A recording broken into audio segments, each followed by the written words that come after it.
Esse vídeo é uma continuação do anterior, onde tratávamos a respeito da publicação por parte do Conselho Federal de Medicina do novo Código de Processo Ético Profissional Médico. Foram várias as alterações, já conversamos sobre o capítulo 1, também o capítulo 2, e agora vamos tratar a partir do capítulo 3 do processo em espécie. Se você ainda não assistiu o primeiro vídeo, vou deixar o link aqui embaixo na descrição do canal. Vamos lá?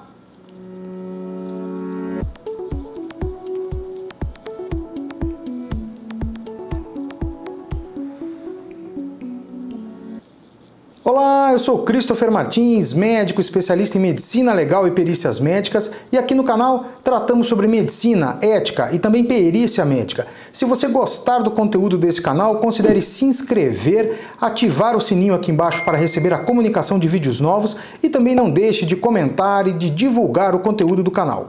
Bem, esse vídeo deve ser longo a exemplo do anterior, então vamos direto ao vídeo?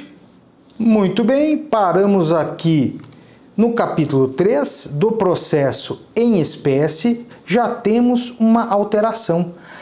Aqui, aprovado, artigo 36, aprovado o relatório da sindicância, na forma do artigo 19, inciso 4 desse CPEP, o instrutor conduzirá o processo atentando-se para os prazos prescricionais. Ok, agora vamos ao parágrafo único. O sindicante e o conselheiro que apresentou o voto divergente, quando houver, não poderão ser designados como instrutor do PEP. Anteriormente, nós tínhamos apenas a figura do instrutor da sindicância vedado a instruir o PEP, pois ele já emitiu um juízo de valor. Se ele já emitiu o juízo de valor na fase de sindicância, não tem muito sentido ele conduzir o PEP, de certa forma está contaminado. Agora, o Conselho Federal de Medicina estendeu essa condição também àquele conselheiro que apresentou um voto divergente à Câmara de Sindicância, o que, na minha opinião, é muito correto, pois esse conselheiro divergente também, de certa forma, já emitiu ali o seu juízo de valor, de certa forma, está contaminado a continuar com a instrução do PEP. Bom, a próxima alteração se deu no artigo 41, a próxima alteração significativa. Tem alguns detalhes aqui, se os senhores tiverem dúvidas, entrem em contato, comentem aqui no canal que a gente vai tentar esclarecer na medida do possível. Vamos ao artigo 41, que é o que apresentou uma medida substancial. Artigo 41. A citação inicial na forma do artigo 39 poderá ser feita em qualquer lugar em que se encontre o denunciado e será realizada por aplicativos de mensagens ou por correspondência eletrônica. Ou seja, agora é possível notificarmos o médico denunciado, enviarmos as correspondências, as citações, as intimações do Conselho Regional de Medicina por via eletrônica. Não que já não fosse feito dessa forma, mas não era perfeitamente regulamentar. Então agora, a exemplo de muitos tribunais de justiça, inclusive aqui no Distrito Federal, a TJDFT, faz uso do e-mail e também de aplicativos como o WhatsApp, por exemplo. Vamos ver como o nosso legislador dispôs nesse sentido? Vejam só, podemos ver aqui que no parágrafo 1º, ainda aqui do artigo 41, está escrito assim, parágrafo 1º, a citação e intimação serão feitas preferencialmente por aplicativos de mensagens ou correspondência eletrônica, ou seja, deixa claro que é para usar preferencialmente a via eletrônica. Desde que sejam adotadas medidas para atestar a autenticidade do número telefônico ou endereço eletrônico, ou seja, deve ser aquele que consta do cadastro do Conselho Regional de Medicina ou aquele informado por uma das partes, verificado a autenticidade por parte do CRM, bem como a identidade do destinatário do ato processual com os dados da ficha cadastral do CRM, CFM ou da denúncia apresentada, como acabamos de dizer. Perfeito. Parágrafo 2º. As comunicações de atos processuais por aplicativos de mensagens serão enviadas a partir do aparelho celular do Conselho Regional ou Federal de Medicina exclusivo para essa finalidade. Então, com isso, o Conselho Federal de Medicina cria a obrigatoriedade dele mesmo possuir uma linha de comunicação, um aplicativo, né, um número de telefone especificamente para esse fim. Tanto o Conselho Federal de Medicina quanto os seus regionais deverão ter essa ferramenta para a comunicação, para a citação. Bom, parágrafo 3º, ainda aqui do artigo 41. Parágrafo 3º. A citação ou a intimação será considerada cumprida se houver confirmação de recebimento da mensagem ou correspondência eletrônica, ou seja, houve o recebimento, está claro que houve o recebimento, a pessoa está citada, tá?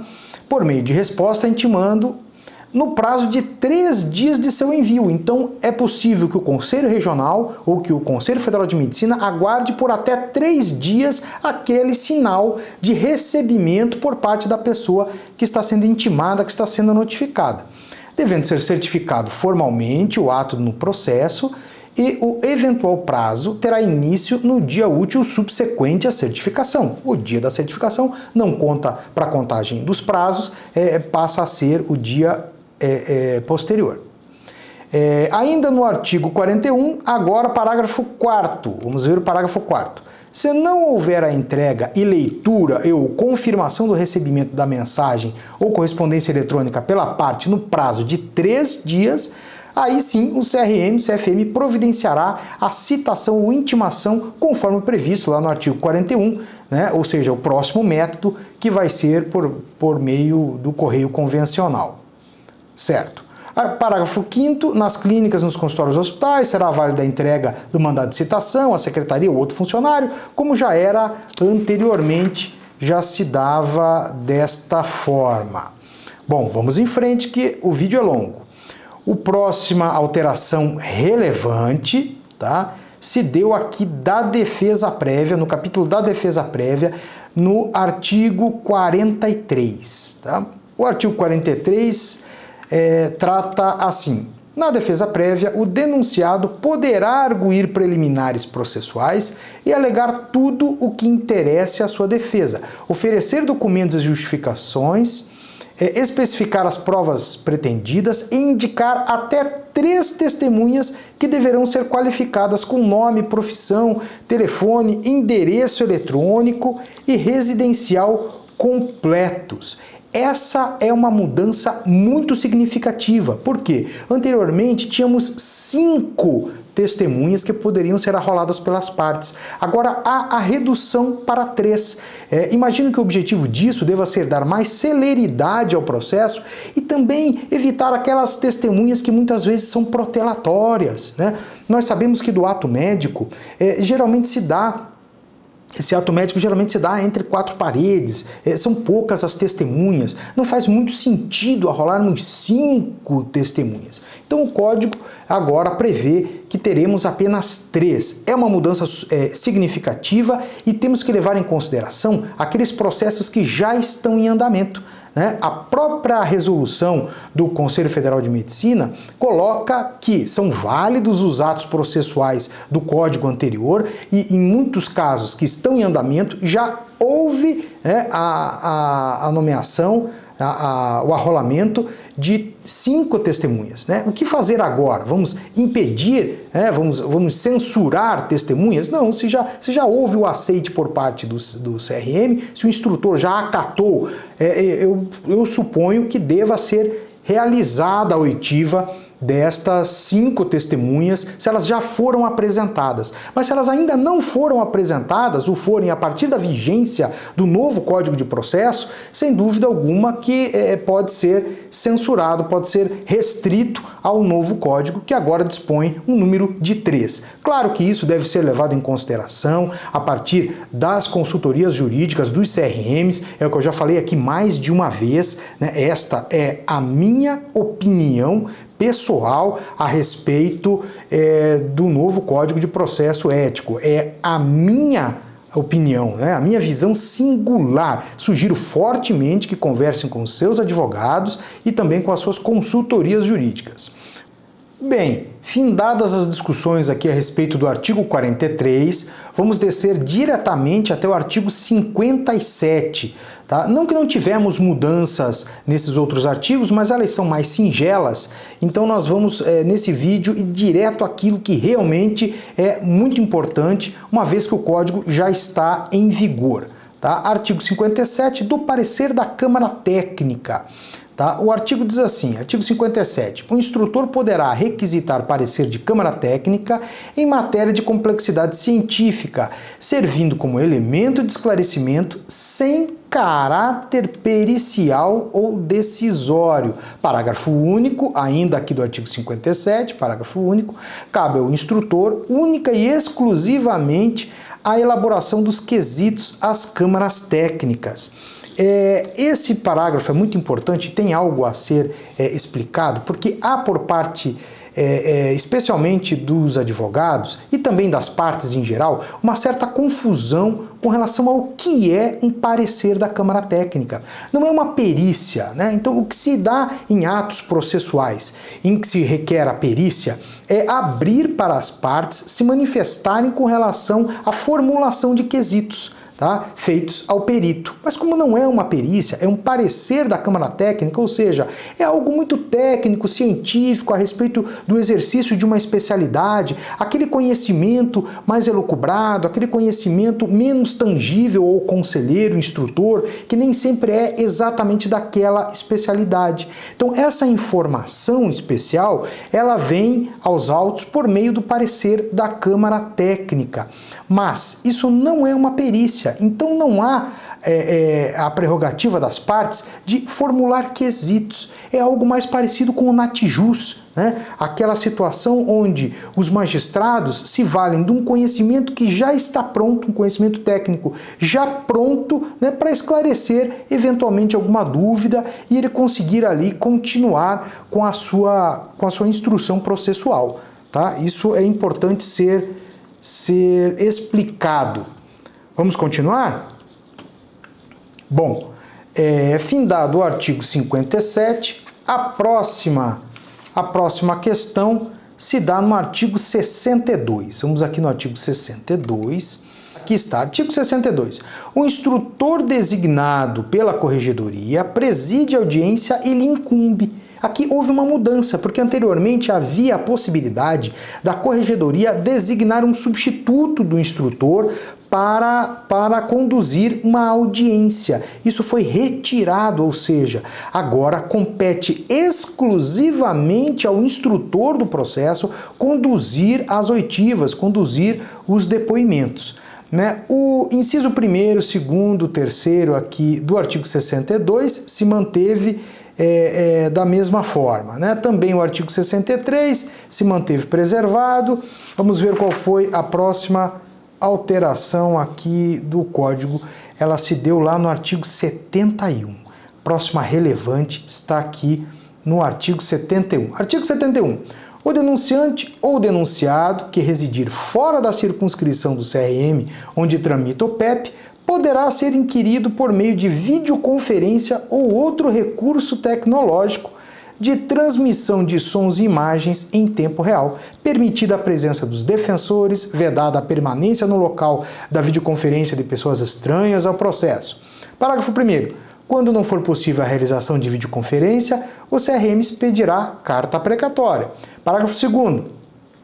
No caso do caput desse artigo, competirá ao CRM responsável pela condução do PEP intimar diretamente as partes. Essa é uma alteração bastante significativa, porque antes tínhamos a figura das cartas precatórias, né? Ou seja, o colega médico se mudou de endereço, ou muitas vezes uma testemunha, ou o denunciante está morando em outro estado, nos valíamos de cartas precatórias. O que era isso? Pedíamos para o CRM regime daquele estado onde a pessoa estava fazer a oitiva. Então era designado um conselheiro especialmente para isso, para o cumprimento dessa carta precatória. Eram formulados quesitos para que o conselheiro lá do outro estado fizesse, né, ao denunciado ou à testemunha a ser ouvida. Isso era bastante difícil, tumultua um pouquinho o trabalho e torna o processo mais lento. Agora não. O Conselho Regional responsável pela instrução processual, ele pode diretamente entrar em contato com uma pessoa em outro estado e realizar essa audiência por meio virtual, né, garantindo a segurança dos dados, obviamente, né, e impedindo com que existam nas salas outras pessoas, né, tem que ficar apenas aqueles que constam dos autos e os seus bastante procuradores. Então isso trouxe muita celeridade, vai trazer praticidade também e conforto para as pessoas que estão sendo ouvidas. Então é uma mudança, vamos dizer assim, bastante importante. Vamos retornar ao nosso texto? Bom, agora a próxima alteração, ela se deu no artigo 74. Vamos ao artigo 74, aqui está ele, artigo 74. O instrutor, quando julgar necessário, poderá ouvir outras testemunhas, além das indicadas pelas partes. Ok? Perfeitamente, ele pode ouvir outras testemunhas, além das indicadas pelas partes. Agora o parágrafo único. Caso ocorra oitiva de testemunha da instrução após o depoimento do denunciado, deve-se oportunizar ao mesmo ser ouvido novamente. Imagino que já se procedia dessa forma, porque aqui há um princípio da ampla defesa, segundo o qual o último a ser ouvido sempre deve ser o denunciado. Então já se procedia dessa forma, né, nos conselhos regionais, mas não estava ali no dispositivo do código. Agora foi contemplado, está muito claro aqui que o último a ser ouvido deve ser o denunciado. Bom, agora, no artigo 75, tivemos outra alteração. Artigo 75. Nas audiências realizadas por videoconferência, os depoimentos serão reduzidos a termo e lidos pelo instrutor. Com a concordância, será por ele assinado e, em seguida, inserido nos autos. Parágrafo único. O depoimento da testemunha de forma presencial será reduzido a termo, assinado por ela, pelo instrutor e pelas partes, caso estejam presentes. Se a testemunha não souber assinar, né, não puder fazê-lo, vai ser lido na presença de ambos e a posição de sua digital. Ou seja, quando se der de forma eletrônica essa audiência, basta a assinatura do instrutor do processo. Antes de findada a audiência, o instrutor tem o dever de fazer a leitura para todas as partes presentes e perguntar se há concordância de todos. Havendo concordância de todos, o próprio instrutor firma, né, o documento e junta aos autos. Na sequência, temos agora o artigo 79. Vamos ver o que aconteceu no artigo 79? Artigo 79. A inquirição das testemunhas poderá ser realizada por meio de videoconferência ou outro recurso tecnológico de transmissão de sons e imagens em tempo real, permitida a presença dos defensores. Parágrafo único. Quando não for possível a realização de videoconferência, redigir fora da circunscrição, carta precatória. Já conversamos sobre isso, agora temos a ferramenta eletrônica, então a inquirição de testemunhas, todas as audiências podem ser feitas de forma eletrônica, exceto quando não for possível, né, de alguma forma se realizar essa audiência eletronicamente, o que eu acho que é pouco provável que venha a acontecer. Bom, aqui no artigo 79 tem um outro aspecto a ser levado em consideração, né? Aqui, antes tínhamos a figura da acariação.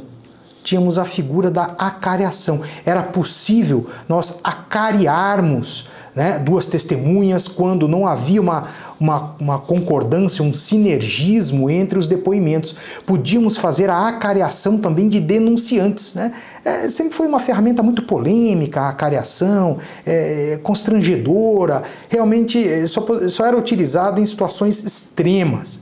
Era útil? Eventualmente poderia ser útil, Mas agora o nosso Código de Processo não prevê mais as acariações. Então eu entendo que é algo que não pode ser utilizado pelo instrutor do processo. Acabou essa figura da acariação. Vamos retornar ao texto? Vamos lá. Senão não acabamos isso.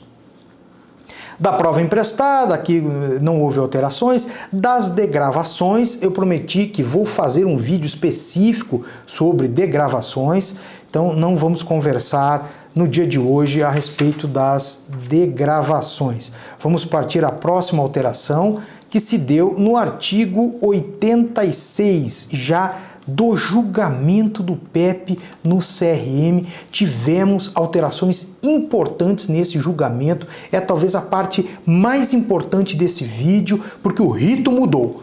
Artigo 86. A corregedoria, após o recebimento do processo devidamente instruído, designará relator, o qual ficará responsável pela elaboração do seu relatório. Ou seja, houve a subtração da figura do revisor do processo. Anteriormente, a corregedoria designava um conselheiro instrutor para instruir o processo. Depois, esse próprio instrutor, geralmente, era designado como o relator do processo, não que fosse obrigatório ser ele, poderia ser outro, mas geralmente o próprio instrutor é o relator do processo. E a corregedoria designava também a figura de um revisor. A figura desse revisor foi subtraída. Tá?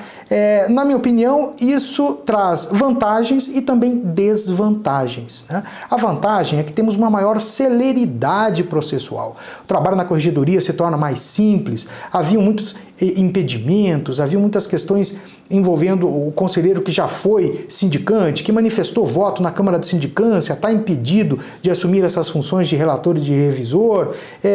Isso trazia uma série de burocracias internas e retardava, muitas vezes, o julgamento desses processos. Então, a subtração da figura do revisor vai trazer celeridade, sem dúvida alguma, celeridade e praticidade. Vai simplificar o nosso processo. Mas perdemos aqui a garantia que se tem na figura do revisor, ou seja, é aquele outro instrutor que vai reler todo o processo, que vai conferir os atos do instrutor do processo, que vai ler o relatório do conselheiro relator, eventualmente fazer um relatório à parte, vai emitir um voto na plenária de julgamento. Então perdemos essa garantia. Mas, de toda forma, eu vejo o saldo como positivo em razão da celeridade. Bom, vamos continuar? Aqui então, parágrafo 1º, ainda no artigo 86. O relatório deverá conter o nome das partes, a síntese dos fatos, da conclusão, da sindicância, da defesa prévia, como já tínhamos anteriormente. Parágrafo 2º. O sindicante e o conselheiro que apresentou o voto divergente, quando houver, não poderão ser designados como relator do PEP, mas poderão participar do julgamento e emitir votos, como já era anteriormente, né?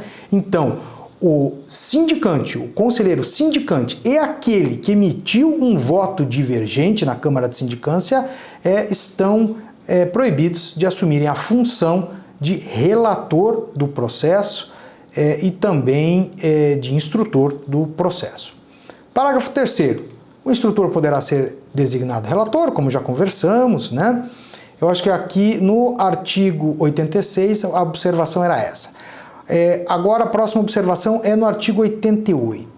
Artigo 88. As partes serão intimadas na data de julgamento com antecedência mínima de 5 dias. Então houve uma redução desse prazo. Anteriormente eram 10 dias. Agora, em razão das iniciativas, de se prover celeridade ao processo e também pela facilidade com que temos a comunicação, especialmente a eletrônica, não faz mais sentido os 10 dias. Era mais quando se utilizava correios, Agora pode ser 5 dias. Eu não vejo nenhuma forma de prejuízo para as partes essa redução de prazo.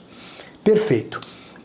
O próximo assunto a ser tratado está aqui no artigo 89, que assim diz: a sessão de julgamento, que poderá ser realizada em ambiente eletrônico, por meio de videoconferência ou outro recurso tecnológico de transmissão de sons e imagens, de forma síncrona, terá início com a leitura da parte expositiva do relatório, do relator, sem manifestação quanto à conclusão e mérito. Ou seja, a inovação aqui é que o julgamento nos Conselhos Regionais de Medicina também pode ser feito de forma eletrônica, o que vai facilitar muito, como eu já falei, especialmente aqueles conselhos onde a figura do conselheiro está lá no interior do estado, precisava se deslocar até a capital para participar de um julgamento presencial, tá? Bom, artigo 89, resolvida essa questão, vamos agora ao artigo 90, onde também tivemos mudanças, né? Do pedido de diligências. Artigo 90. Encerrados os debates orais, o presidente indagará ao plenário se há pedido de diligências que deverão ser especificadas e aprovadas por maioria dos presentes. Bom, aqui eu vou explicar para os senhores, com relação ao rito processual, como sempre se deu. O rito do julgamento sempre foi assim: o presidente abre a sessão, logo em seguida apresenta as partes, né, que ali estão, faz a leitura do nome, identificação dessas partes, e ato contínuo passa para a leitura do relatório do senhor relator. O relator faz a sua leitura, antigamente tinha a leitura do relatório do revisor, hoje não há mais a figura do revisor, então o presidente passa para a manifestação das partes. Primeiro, a parte denunciante, com 10 minutos, independentemente do número de denunciantes, se manterá apenas 10 minutos para a parte para o polo ativo. 10 minutos para o polo ativo, independentemente do número de denunciantes. Logo em seguida, a sustentação oral da defesa. Por médico denunciado, teremos o prazo de 10 minutos. Então, os 10 minutos para o denunciado é exclusivamente para ele. Findada a manifestação das partes, a presidente pergunta se há alguma dúvida por parte dos senhores conselheiros, se há algum questionamento a ser feito para a figura do relator ou mesmo para o denunciante ou denunciado por intermédio da presidência do julgamento. Tá? Então, há a manifestação dos conselheiros sem a manifestação quanto ao mérito, né? Em seguida, findadas essas discussões, volta a palavra às partes, 5 minutos para a parte denunciante, independentemente do número de denunciantes. Em seguida, 5 minutos para a sustentação oral da defesa, 5 minutos por médico denunciado. Tá? Encerrada essa manifestação final das partes, a presidente ou o presidente vai perguntar se algum dos conselheiros quer baixar os autos em diligência. Antes, a pergunta feita era se queria vistas do processo ou baixar em diligências. Agora não mais. Não é permitido as vistas, requerer vistas ao processo nesse tempo de julgamento. O rito mudou. Agora a pergunta é se há o pedido por diligências. Havendo um conselheiro que se manifeste pelas diligências, ele vai propor a diligência e isso vai ser votado. Se for aprovado, baixa os autos para diligências. Se não for aprovado, não baixa, segue o julgamento. Findada essa parte, a presidente vai pedir ao relator do processo que faça a leitura, o pronunciamento do seu voto. Depois que o relator ou que a relatora fizer a leitura do voto, agora sim, a senhora presidente ou o senhor presidente vai questionar os conselheiros se há, por parte de alguém, um pedido de vistas. Então, o tempo para as vistas mudou. O tempo para as vistas se dá agora após a leitura do voto do relator, o que é ótimo e o que veio a combinar com a subtração do revisor. Porque antes confiávamos ali, confiava-se na figura do revisor para esse trabalho. Agora, qualquer um dos conselheiros pode fazer o trabalho de revisor, feita a leitura do voto do relator.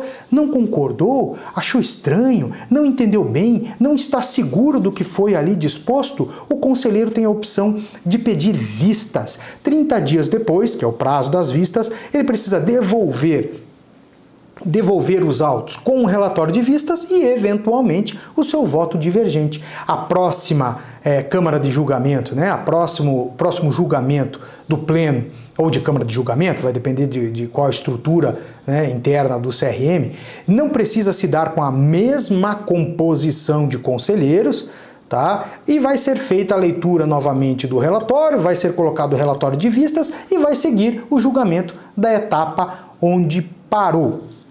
Bom, dito isso, vamos voltar lá para o nosso texto. Entendemos essa mudança aqui do artigo 90, né, e também aqui do artigo 91, tá? Artigo 92. Vamos agora ao artigo 92, está aqui o pedido de vistas, a gente já entendeu. Após o voto do relator, o presidente indagará aos conselheiros se há pedido de vistas, como conversamos, né? 30 dias, como já dissemos, tá? Depois, a figura do voto divergente. Tivemos uma alteração também no artigo 93, que trata do voto divergente, no parágrafo 3º. Vamos ler o parágrafo 3º? Quando o julgamento ocorrer de forma virtual ou mista, por videoconferência, os votos deverão ser sempre colhidos individualmente. Mas, olhem que interessante, parágrafo 1º. Quando o julgamento ocorrer de forma presencial, não havendo divergência, o presidente declarará o resultado unânime do julgamento sem necessidade de votação nominal. Antes fazíamos uma votação nominal, né? Inclusive quando era presencial o julgamento. Agora não há mais essa necessidade, não há mais. A partir do momento que todos concordaram com o voto do conselheiro relator, está findado o julgamento, não há necessidade de se fazer a tomada individual de todos esses votos. Bom, agora um aspecto bem polêmico, sempre foi muito polêmico, né? Sempre trouxe muitas dúvidas, que é o artigo que trata dos votos divergentes múltiplos, né? A parte que trata dos votos divergentes múltiplos, que é o parágrafo 4º do próprio artigo 93, tá? Então, artigo 93, parágrafo 4º, vamos lá. Quando houver 2 ou mais votos divergentes, a votação deverá ser acrescida de uma nova etapa nesta ordem. Tá? Então agora está bem claro como se dá essa votação. Se há mais de 2 votos que estão divergindo entre si, tá? Precisa ser seguido essa sequência. Então, o voto do relator foi 1. Se houve um divergente, já há 2 votos divergentes. O voto do relator e o voto do divergente. Tá? Bom, nesse sentido, será feito na seguinte ordem. Inciso 1º, deve ser votada primeiro a culpabilidade, tá? Com a capitulação dos artigos, culpado ou absolvido. Inciso 2º, se vencer o voto de culpabilidade e dentre os votos houver proposta de cassação, vamos seguir a votação da seguinte maneira, cassação ou não cassação. Tá? 3. Se for afastada a cassação, será decidida a aplicação da sanção confidencial ou pública, se os votos tiverem uma sanção pública, uma sanção confidencial. Tá? Em seguida, persistindo a divergência entre a mais versus a menos gravosa. Inciso 4º. Se houver mais de um voto com a mesma sanção, deverá ser votada esta divergência. Essa questão tratada aqui no parágrafo 4º do artigo 93 sempre foi motivo de muitas dúvidas entre os conselheiros. Como proceder à votação quando temos mais de um voto divergente? Mas agora o texto do novo código sanou todas as dúvidas. Temos que perceber qual é a motivação, qual é o espírito do Conselheiro Federal quando aprovou esse novo código. A intenção foi garantir sempre uma maioria de votos para a aplicação da sanção. Esse é o grande espírito. Precisamos em cada rodada de julgamento, em cada rodada de leitura de votos, ter a maioria daquele pleno, né, daquela Câmara de Julgamento. Essa é a intenção. Então, quando temos mais de um voto divergente, primeiro vamos analisar se há voto pela absolvição e voto pela culpabilidade. Se há absolvição e culpabilidade, a primeira rodada vai se dar em culpado ou inocente. Isso é a primeira rodada. Venceu a absolvição? Não há que se falar em sequência de julgamento. Venceu o culpado? Agora nós vamos entender quais são as penas previstas. Ainda há divergência de votos? Se houver um voto para cassação, a próxima rodada será entre cassação e não cassação. Venceu a cassação, está encerrado o julgamento. Venceu a não cassação, vamos fazer mais uma leitura para sabermos se ainda há mais de um voto divergente. Havendo mais de um voto divergente, e essa divergência sendo entre uma pena pública e uma pena privada, nós vamos votar entre pública e privada. Tá? Se venceu a pena pública e não há mais divergência, encerrado o julgamento. Da mesma forma, se venceu a privada e não há mais divergência. Agora, se venceu tanto uma quanto a outra e ainda há divergência com relação à sanção, nós vamos ter que fazer mais uma rodada de julgamento, tá? Fazer mais uma rodada de leitura dos votos. Colhida a leitura dos votos, não havendo mais divergência com relação à sanção, e o Código traz essa mudança, nós vamos conversar daqui a pouco, não se fala mais em pena e sim em sanção, vamos entender em breve o motivo dessa mudança, tá? Não havendo mais divergência com relação à sanção, pronto, está resolvida essa questão. Mas ainda pode haver alguma divergência com relação ao mérito, né, com relação à capitulação de artigos. Se houver divergência em capitulação de artigos, faremos então mais uma rodada de tomada de votações, para que também tenhamos a maioria com relação à capitulação. Tá? Então isso ficou claro agora, ficou textual aqui no novo Código de Processo. Né? Vamos voltar ao nosso texto? Vamos voltar aqui ao texto. Bem, então essa parte ficou clara. Depois, temos no artigo 94 do voto do presidente ou da presidente. Né? O presidente da sessão votará por último e, havendo empate, proferirá o voto de desempate. Em tese, quem é o presidente de um Conselho Regional de Medicina ou a presidente do Conselho Regional goza de um elevado conceito entre os seus pares. É uma pessoa que, de certa forma, desequilibra um julgamento, influencia os demais. Então é justo que o presidente vote por último.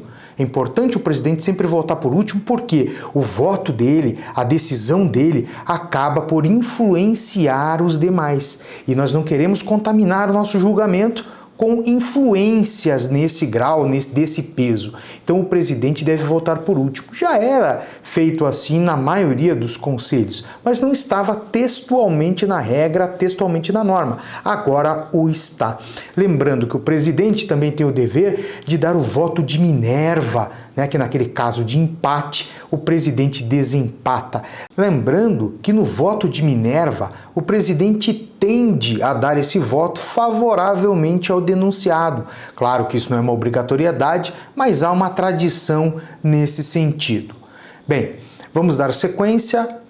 O próximo assunto é o artigo 99, onde tem uma alteração que aparentemente é singela, mas na realidade é um pouco mais profunda. O Código não fala mais em pena, ele passa a falar de sanções disciplinares. Como diz aqui no 99, as sanções disciplinares aplicáveis pelo CRM são as previstas no artigo 22 da Lei 3268 de 1957. Essa mudança, ela tem sua importância porque muito já se discutiu a respeito das penas perpétuas, a respeito de não caber a nossa Constituição Federal não permitir uma pena perpétua. E a discussão é se uma cassação do exercício profissional médico, por exemplo, caracterizaria uma pena perpétua. Já houve decisões de tribunais superiores entendendo que não se trata de uma pena, então não é albergado pela Constituição Federal. Na verdade, é uma sanção disciplinar, uma sanção administrativa. É como a perda de um emprego, é como o servidor público que é condenado à demissão. Essa demissão, por uma certa ótica, ela é perpétua. Então, a sanção administrativa, ela pode ter efeito duradouro, como tem efeito duradouro uma demissão num cargo público, por exemplo. né? No mesmo sentido, a cassação do exercício profissional médico é uma sanção administrativa, uma sanção disciplinar que tem o seu efeito duradouro. O indivíduo que foi cassado, ele não retorna mais, é a demissão da medicina. Tá? Então, esse é um aspecto importante com relação a esse artigo 99 do novo Código de Processo Ético Profissional Médico. Bem, chegamos ao final, né? Essa apresentação já está muito longa, ainda há mais assuntos para conversarmos, faltou a questão envolvendo os recursos do PEP, né? E entre outras questões, a tramitação no Conselho Federal de Medicina. Podemos conversar sobre isso. Se vocês quiserem, deixem aqui embaixo suas dúvidas e, se for solicitado, podemos sim gravar um novo vídeo com os pormenores dessas alterações, agora com o novo Código de Processo. Espero que eu tenha contribuído e, se gostarem, não esqueçam de divulgar e de se inscrever no canal. Um grande abraço a todos!